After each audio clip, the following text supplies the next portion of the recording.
All right, welcome to the Week 15 Forum. This week we are looking at the enduring influence of religion and ideology in politics. I noted in the overview, that as political scientists predicted that both religion and ideology would gradually fade away as factors. Why did political scientists of the mid-20th century fail that test of objectivity?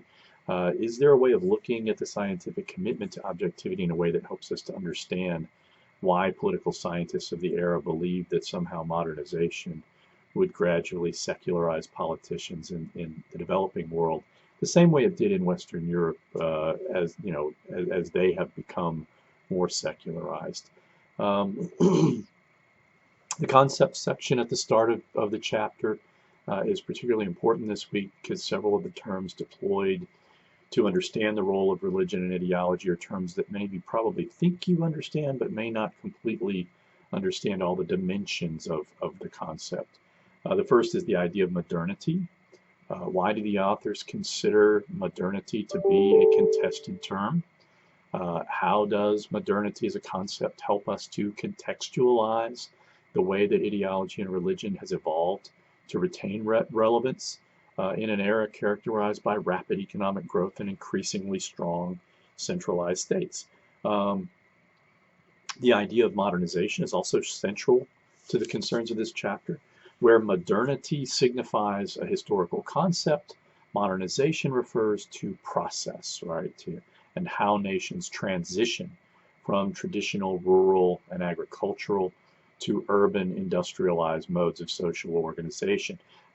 In his really good recent book, Identity, The Demand for Dignity and the Politics of Resentment, Francis Fukuyama cites the German sociologist Ferdinand Tönnies, who noted the shift from what he characterized as Gemeinschaft, or village community, to Gesellschaft, society.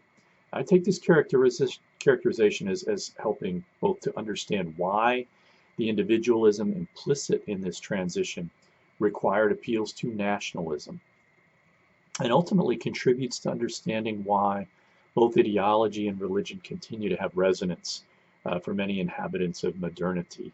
If you'd like me to elaborate on the relationship among these different ideas, I'll be happy to respond to questions. Another term requiring clarification is ideology, which again is a term we intuitively somebody uses the word and we fit it in, but we don't always have a very precise understanding, of ideology. Dikovic and Eastwood offer a fairly shorthand definition of ideology as a systematically coordinated and cognitively salient set of beliefs focused on politics. I happen to teach an entire course devoted to ideology, and while I think this is a decent definition, I'd like for you to think of ideology in more functional terms.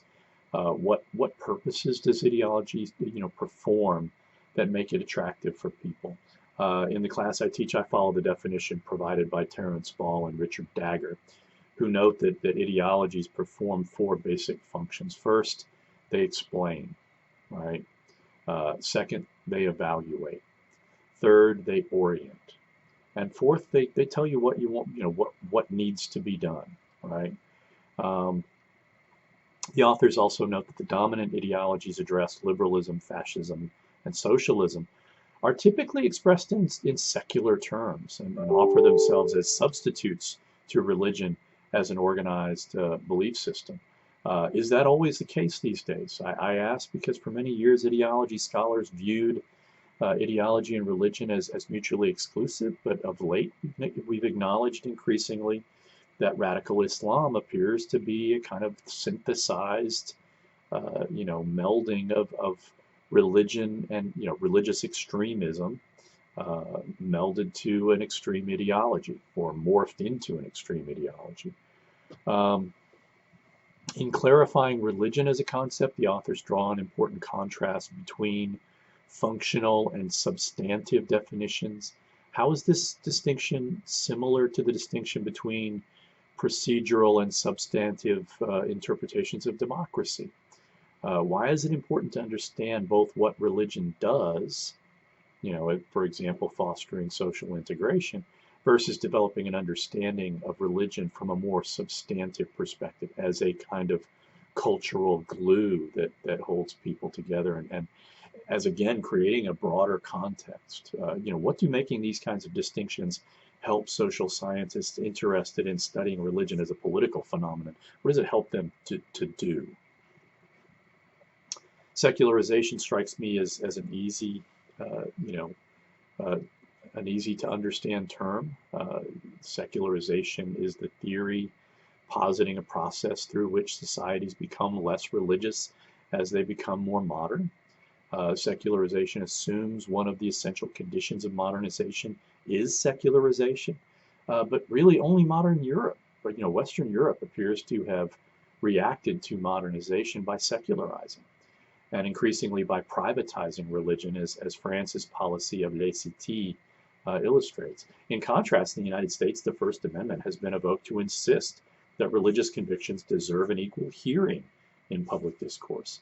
How is the role of religion likely to evolve in American politics? Do you believe that the First Amendment's establishment and free exercise clause create potential conflicts? Can we continue to respect individuals' right to free exercise of religion if they use their religious convictions to assert the superiority of their views, to say that God, the United States is a godly nation and that the state should be organized along lines established by God as interpreted by those who embrace the correct religious beliefs? The section detailing the three dominant modern ideologies, liberalism, socialism, and fascism, are important for identifying the key beliefs that characterizes a particular ideology and can be useful in distinguishing among ideologies. Something I've noticed in my course on ideology that many students struggle with. For example, how is liberalism distinct from socialism? What's the key distinguishing feature? Many American conservatives seem to have difficulty with that distinction. Another important caveat for understanding ideologies: most ideologies are not impermeable, right? There's not this bright line between socialism and liberalism, but rather they exist along a rather porous ideological continuum. So the differences between, for example, a welfare liberal and a social democrat are oftentimes pretty minimal.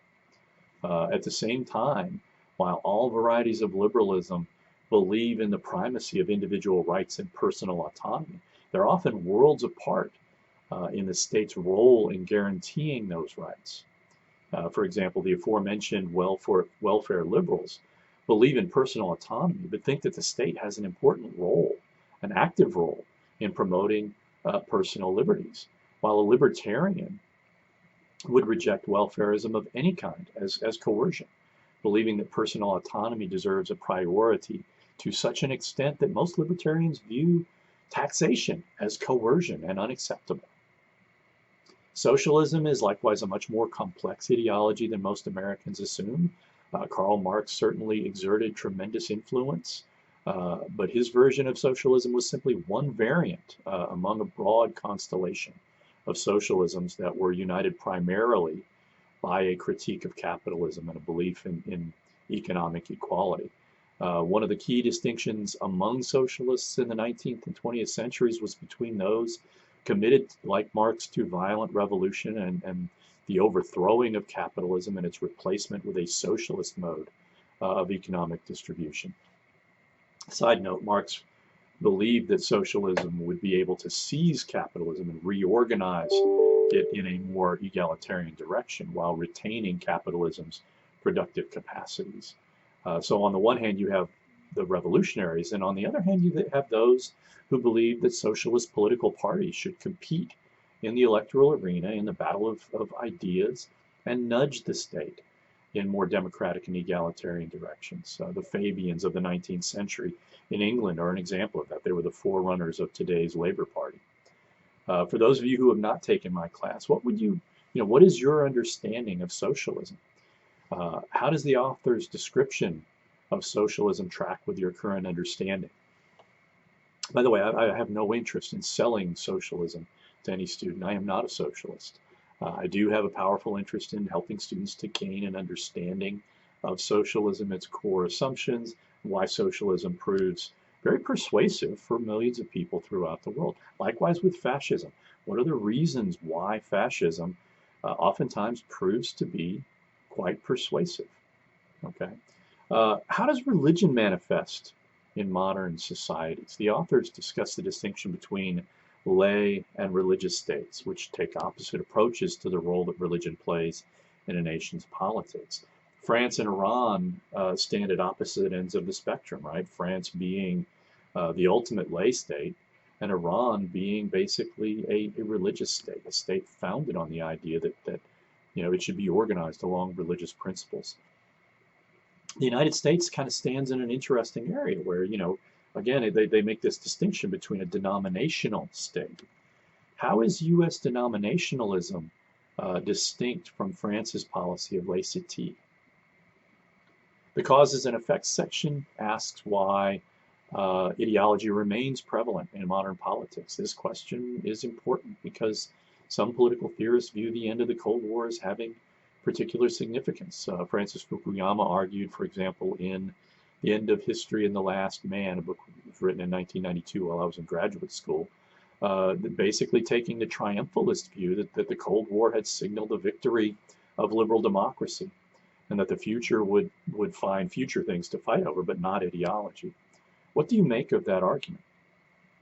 For my part, I admire Fukuyama's later work, particularly The Origins of Political Order and Political Decay, which were books written in 2013 and 15.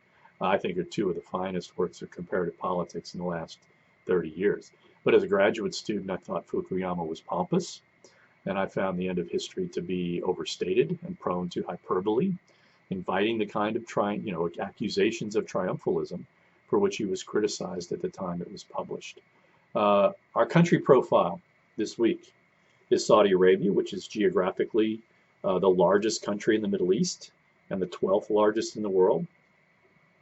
Saudi Arabia is the origin point of Islam and was consolidated into a monarchy in 1932 under Ibn Saud, an important tribal family, leader of an important tribal family whose claims to royalty date back to the 16th century, and an alliance between Ibn Saud and the religious prophet Muhammad ibn Abd al-Wahhab, who was the founder of the Sunni ultra-conservative Wahhabi interpretation of Islam.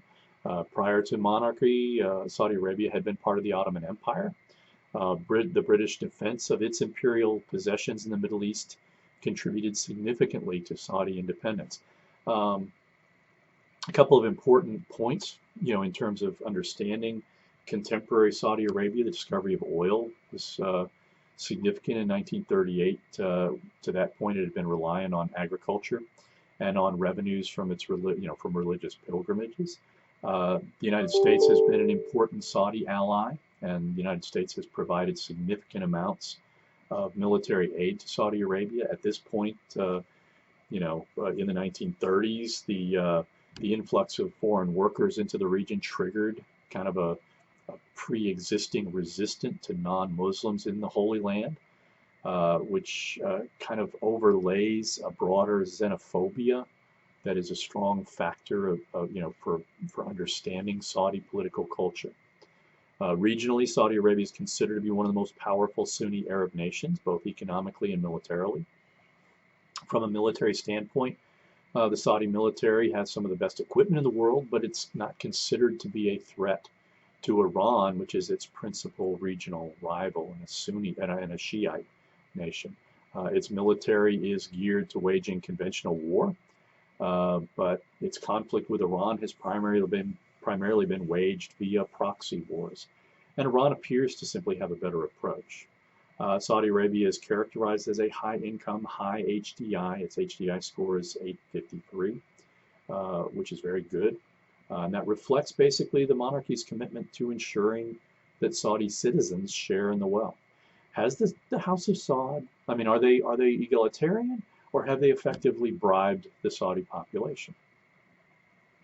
With a population of 34 million, what do we know about income inequality among Saudi citizens? I think it's noteworthy that a lot of menial labor is done by guest workers, many of them Palestinians, who have no pathway to citizenship. All right, so hopefully this is enough to get us started on Saudi Arabia. Let's fill in the picture. What do we know about its crown prince, Mohammed bin Salman, MSB? What challenges does Saudi Arabia confront domestically, regionally, internationally? What's likely to happen when Saudi Arabia runs out of oil? All right, let's have a great discussion this week.